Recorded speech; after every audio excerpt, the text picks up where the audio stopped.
Teacher Aya Online Tutor. Welcome back, children! Today, we are going to read another set of sentences. Are you ready, children? Let's start. A dentist keeps our teeth healthy. Again, a dentist keeps our teeth healthy. Your turn to read, children.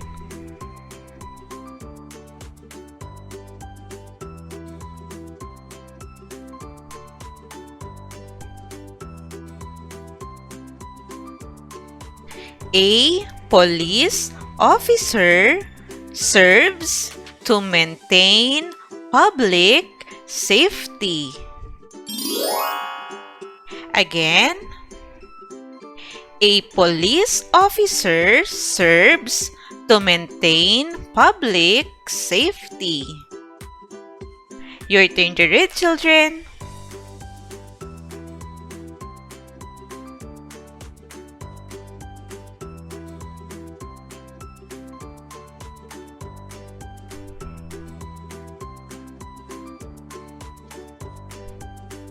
The teacher teaches the students. Again, the teacher teaches the students. Your turn to read, children.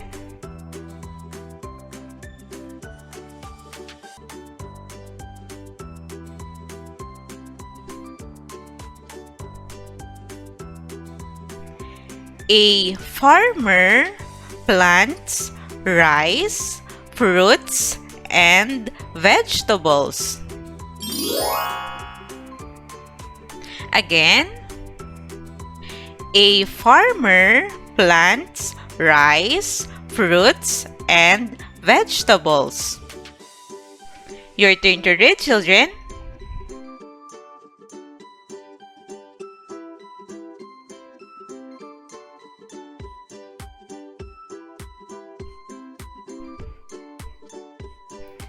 A firefighter helps us control and put out fire.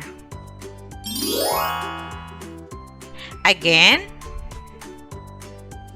a firefighter helps us control and put out fire.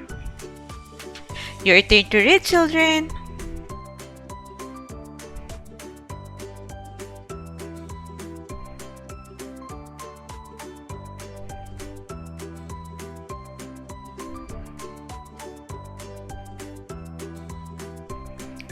A carpenter builds and repairs things made from wood. Again, a carpenter builds and repairs things made from wood. Your turn to read, children.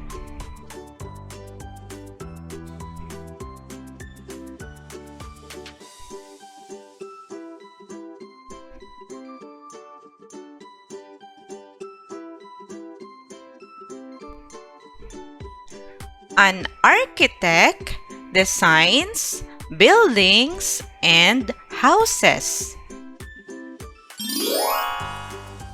Again, an architect designs buildings and houses. Your turn to read, children.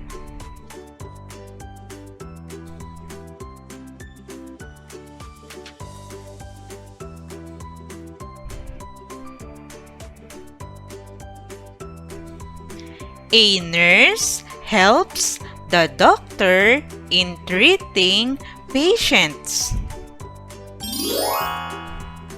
Again,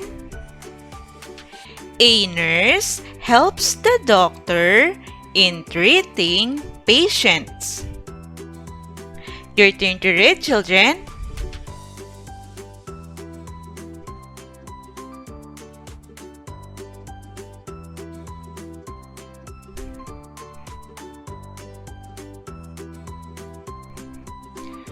A pilot drives and operates an airplane.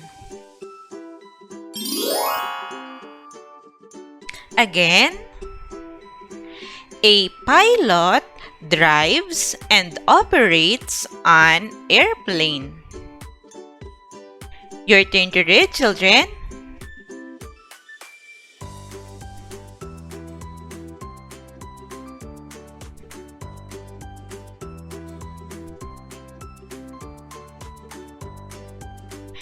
A doctor helps maintain our health.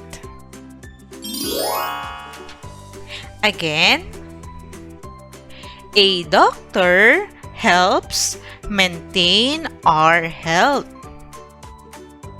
Your turn to read, children.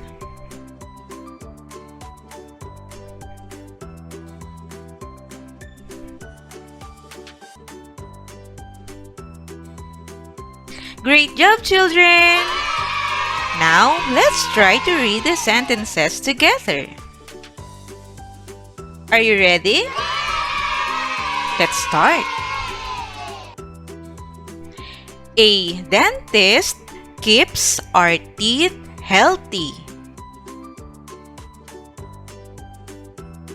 A police officer serves to maintain public safety.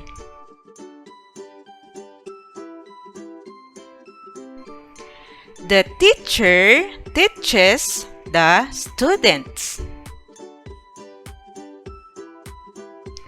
A farmer plants rice, fruits, and vegetables.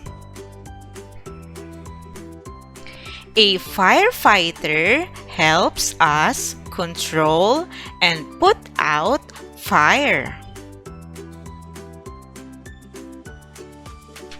A carpenter builds and repairs things made from wood. An architect designs buildings and houses. A nurse helps the doctor in treating patients.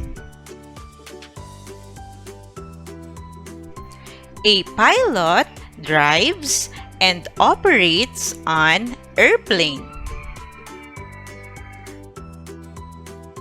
A doctor helps maintain our health. Great job, children! If you are new in this channel, please don't forget to click the subscribe button for you to be updated in every new lessons. You can also share this video to your friends and classmates.